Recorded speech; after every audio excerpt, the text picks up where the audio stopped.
Hello, good morning, and welcome to Ma'am Shikon's Daily Habits. Ngayon ay magluluto tayo ng isang classic recipe, Pinoy recipe. Ito yung pesang biya. Pero yung normal is na classic ay yung pesang dalag. Since walang dalag, I replace biya.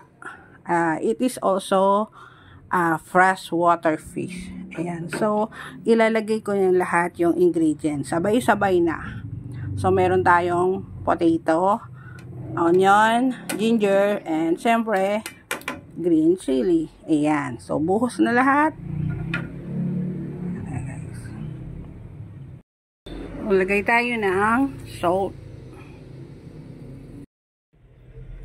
And then, lagay tayo ng crack na black pepper.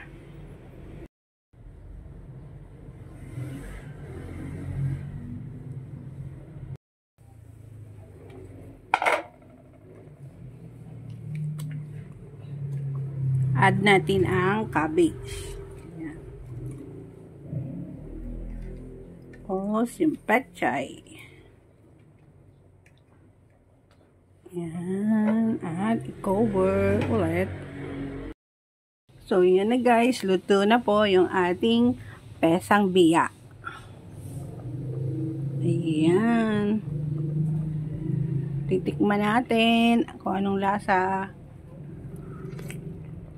Ang sarap. So, luto na po.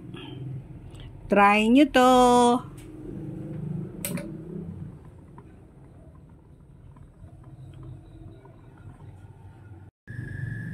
Thank you for watching, guys. Hanggang sa susunod. Bye!